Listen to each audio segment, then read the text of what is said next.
I'm Alan Fisher and I'm in Belfast, Northern Ireland to talk to Martin McGuinnes.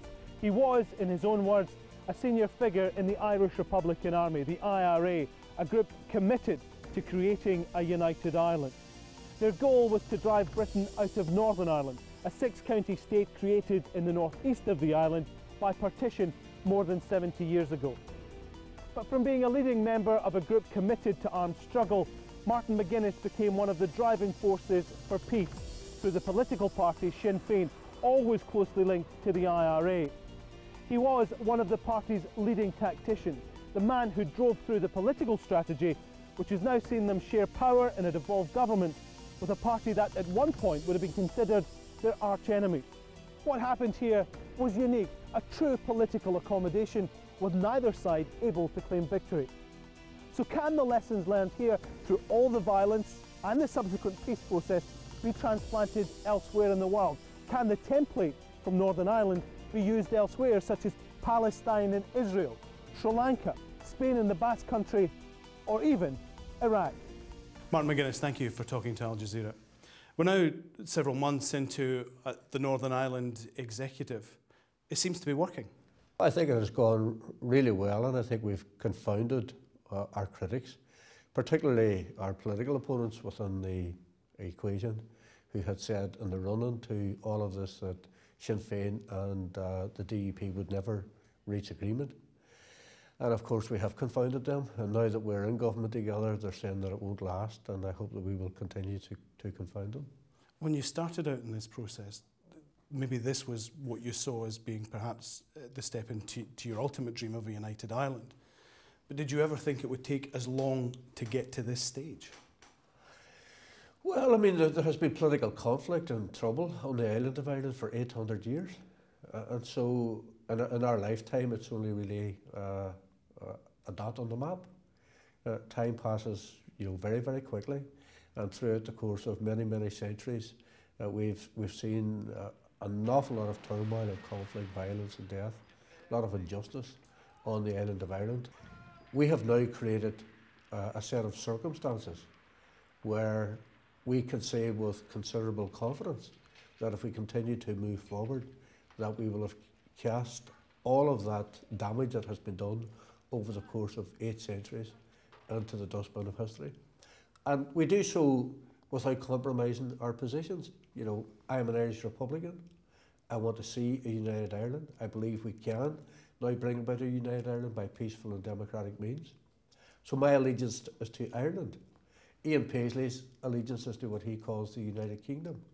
So I think we have undoubtedly compromised to come together in these institutions, but we haven't compromised our political aspirations and objectives.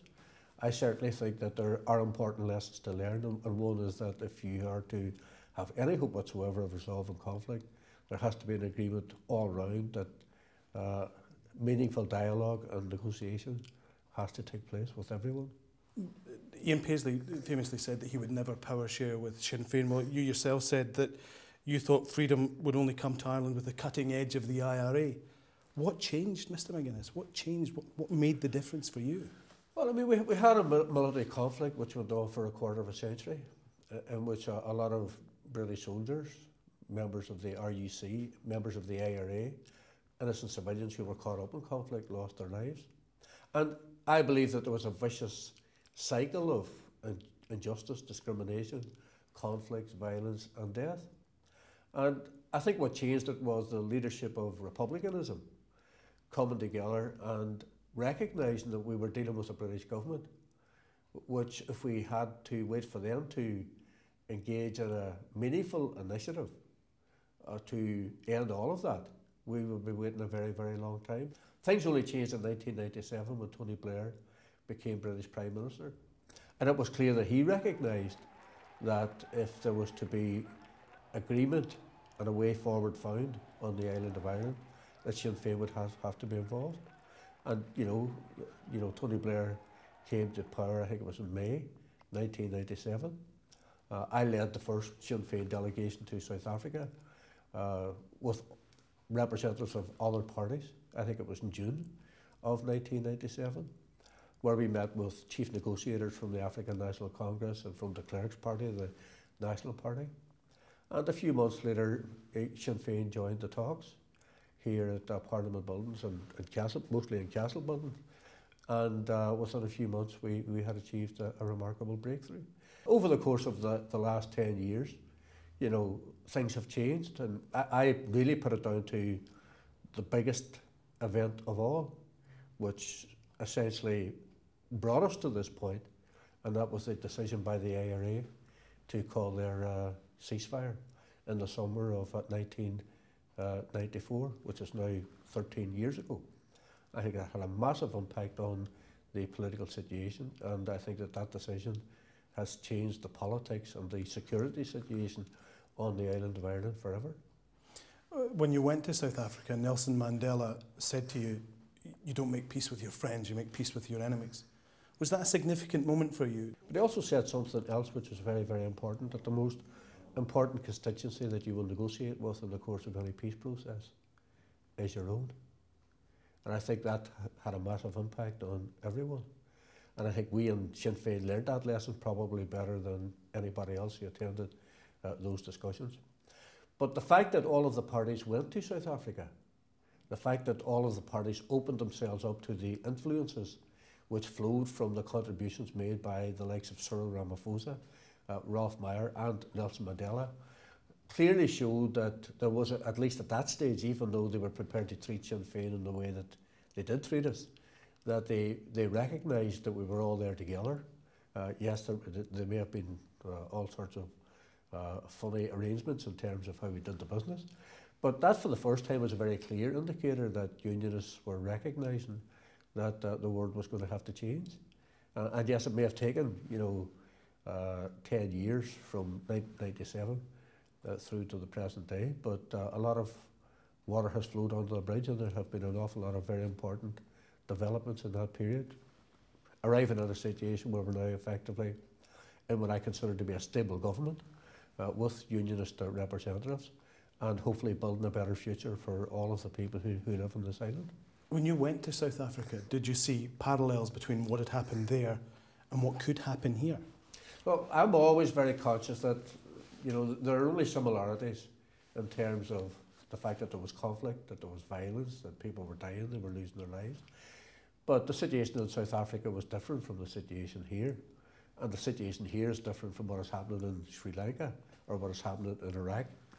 But I think the important message in terms of similarities comes in the form of not so much how does conflict get to the point that it gets to in any of those given situations, but it's really about what similarities can help those countries move away from conflict and chart a course towards a more peaceful future. And what is absolutely a bottom line position in regard to all of them, and people can debate for as long as they like about the differences, and there are differences, but what is absolutely key and what is absolutely essential is an acceptance by everybody that there will have to be talks and that there will have to be negotiations. And I think, I've said this on quite a number of occasions, I'm quite convinced that if Gerry Adams and I had not have gone to the IRA, putting the case for a ceasefire and the run into their decision in 1994, IRA volunteers would still be fighting on the streets of Belfast and Derry to this very day. And I think that in all of those other situations that I've spoken about, that unless proper leadership is given, unless people are prepared to be courageous and move forward and try to break the cycle of conflict, then these conflicts will go on forever and many, many more people will lose their lives. So it comes down to leadership. I was recently in Helsinki at the invitation of South African negotiators.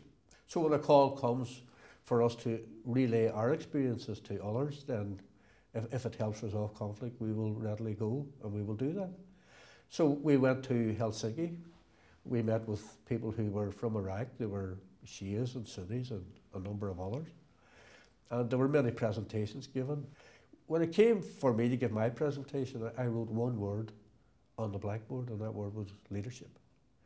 And I actually think that that is an absolutely critical ingredient. People in conflict situations, if they want to resolve a conflict, have to provide leadership. And I think that if leaders fail, then people die. So there is a mighty political responsibility on all political leaders in every conflict situation that exists in the world to find a political solution to that. And what we have done on the island of Ireland is find a political solution, which I hope has cast all of the conflict, discrimination, injustice, violence and death into, as I say, the dustbin of history.